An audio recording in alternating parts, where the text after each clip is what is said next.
A gente conhece bem essa história, né? É quase um roteiro clássico do futebol moderno. Um clube da Premier League, com os cofres cheios, se interessa por um craque no Brasil. O final, assim, 9 em cada 10 vezes é o mesmo. O jogador faz as malas. Mas e se esse roteiro estiver começando a mudar? Hoje, a gente vai analisar um caso que talvez seja um sinal dos tempos, uma possível virada nesse jogo de poder. O nosso foco é o zagueiro Léo Pereira, um dos pilares do Flamengo. Clubes estrangeiros bateram na porta, mas o Flamengo não só disse não. O clube, cara, sequer deixou a visita entrar. É uma postura que chama muita atenção, com certeza. E para mergulhar nessa história, a gente tem em mãos duas reportagens, uma do portal Jogada 10 e outra do jornal O Dia. Ambas são de 7 de janeiro de 2026 e o que é interessante, elas partem da apuração do mesmo jornalista, o Vinê Casagrande. Então, elas nos dão uma visão assim bem coesa dos fatos. Exato. E a nossa missão aqui vai além de simplesmente noticiar o interesse, a sondagem. A gente vai usar esse caso como um estudo. Por que o Flamengo teve uma reação tão taxativa? O que essa atitude revela sobre a estratégia do clube, sobre a força do futebol brasileiro hoje e principalmente sobre o tamanho da importância do Léo Pereira nesse quebra-cabeça. Vamos destrinchar isso. Perfeito. E antes de mais nada, vale a pena a gente esclarecer um termo que as fontes usam, sondagem. Isso é importante. Não estamos falando de uma proposta oficial, com papel timbrado, valores na mesa. A sondagem é o primeiro passo. É o West Ham, da Inglaterra, e o Cruz Azul do México ligando para os representantes e para o clube para dizer: ei, estamos de olho, temos interesse. É o termômetro, né? Para ver se tem alguma chance de negócio. Só que o termômetro bateu numa parede de gelo. A reação do Flamengo, segundo as reportagens, foi de uma frieza, assim, incomum. A resposta foi basicamente: não estamos abertos a conversas. Se quiserem o jogador, o caminho é um só. O pagamento integral da multa rescisória. Ponto final. E aqui a gente já tem o primeiro grande ponto de análise. Ao jogar a multa na mesa como a única opção, o Flamengo elimina a negociação. O clube não está dizendo, me faça uma oferta. Está dizendo, o preço é este e não é negociável. Isso coloca o Flamengo numa posição de controle absoluto, algo que, historicamente, clubes brasileiros têm dificuldade em manter quando o interesse vem da liga mais rica do mundo. É uma demonstração de força. Certo, então vamos começar a montar esse caso. Peça número 1, a evidência A, o jogador. Por que o Léo Pereira se tornou tão intocável, a ponto de o clube nem querer ouvir uma proposta? Os números que as fontes trazem são um bom começo. Sim, eles dão a dimensão da importância dele em campo. Na temporada passada, em 2025, ele foi uma presença constante. As reportagens dizem que ele jogou 63 das 78 partidas do time. E mais, foi titular em 62 desses jogos. Ou seja, Felipe Luiz, o técnico, só não escalou ele quando era, absolutamente impossível. E tem um detalhe que eu acho impressionante para um zagueiro. Ele é artilheiro. O Jogada 10 fala em 5 gols, o Dia menciona 6. Seja qual for o número exato, cara, é uma produção ofensiva altíssima para um defensor. Ele não é só um cara que evita gols, ele também os faz. E aí que a análise fica mais profunda, né? Os números são a consequência de algo maior. As matérias usam termos como pilar, peça-chave, principal referência do sistema defensivo, isso num elenco que tem nomes como Danilo e Alexandro, jogadores com carreira na Europa em Copa do Mundo. Léo Pereira não é só mais um bom jogador, ele se tornou o líder técnico e a voz de comando daquele setor. É o famoso xerife. Faz todo sentido. Então a importância dele é inquestionável. Mas ainda assim, no futebol de hoje, todo jogador tem um preço. O que me intriga de verdade é essa recusa total do Flamengo. Não parece ser só sobre o Léo Pereira como indivíduo, mas sim sobre um projeto maior. Tem algo acontecendo nos bastidores da Gávea, uma filosofia diferente, não é? Exatamente. Sua intuição está correta. A decisão de segurar o Léo Pereira é um sintoma de uma estratégia muito bem definida. O jornal O Dia é bem direto sobre isso, e eu cito: a diretoria não quer se desfazer de nenhum jogador considerado titular. O objetivo é claro: manter a base do time que acabou de ser campeão do Brasileirão e da Libertadores.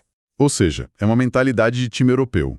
Em vez de vender os destaques para fazer caixa, a ideia é consolidar o poder, manter o elenco forte para continuar ganhando.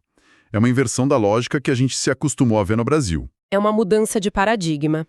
Muitos clubes brasileiros operam no modelo de clube vendedor, onde a venda de talentos é parte fundamental do orçamento. O Flamengo, fortalecido por anos de boa gestão financeira e títulos, está operando em outra frequência. Eles estão agindo como compradores, como um clube que dita as regras e não como um que reage ao mercado europeu. O planejamento do técnico Felipe Luiz, detalhado pelo Jogada 10, confirma isso. Sim, essa parte é muito clara. O Felipe Luiz quer 2 jogadores de alto nível por posição. E a zaga é o exemplo perfeito disso. Léo Pereira é o dono do lado esquerdo da defesa. Para brigar pela posição, o clube acabou de trazer o Vitão, um baita zagueiro do Internacional. E do outro lado ainda tem o Léo Ortiz e o Danilo. É um setor, assim, recheado de qualidade. E dentro dessa lógica, tirar o Léo Pereira seria como tirar a pedra fundamental de um castelo que acabou de ser reforçado. Desestabilizaria todo o planejamento defensivo. A permanência dele não é um capricho, é uma necessidade estratégica para manter a equipe no mais alto nível competitivo. E essa história toda tem um elemento quase cômico de repetição, né? As fontes nos lembram que essa não é a primeira vez que o West Ham tenta pescar um zagueiro na Gávea e volta para casa de mãos abanando. Parece que o departamento de scouting do West Ham tem um carinho especial pela defesa do Flamengo. Devem ter um olheiro com cadeira cativa no ninho do urubu. Exatamente. Em 2024, a história foi com Fabrício Bruno. O clube inglês foi com tudo para contratá-lo. A negociação avançou, mas na hora H, o próprio jogador diz não, obrigado. Curiosamente, depois ele acabou se transferindo para o Cruzeiro. E esse histórico levanta uma questão muito importante. O que esses 2 casos, o do Fabrício Bruno e agora o do Léo Pereira, nos dizem? Primeiro, é um atestado da qualidade da defesa do Flamengo. Mas o ponto mais profundo é sobre o equilíbrio de forças no mercado. A Premier League continua sendo o centro financeiro do futebol mundial, mas talvez não seja mais aquele destino final, inevitável e irrecusável que já foi um dia. É a ideia de que um projeto esportivo sólido aqui no Brasil pode, em alguns casos, competir com uma proposta de um clube de meio de tabela na Inglaterra. Ganhar uma Libertadores, disputar um Mundial, ser ídolo, isso também tem um peso enorme na carreira de um jogador. Sem dúvida, e isso nos leva a um ponto delicado dessa história toda, que é a perspectiva do atleta. A gente está analisando a força institucional do Flamengo, a estratégia acertada do clube, mas e o Léo Pereira nisso tudo?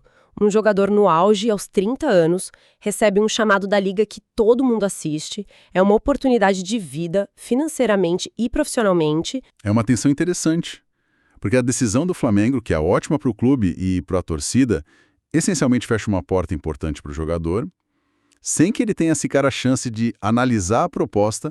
Como se administra isso internamente? Esse é o grande desafio da gestão de elenco em alto nível.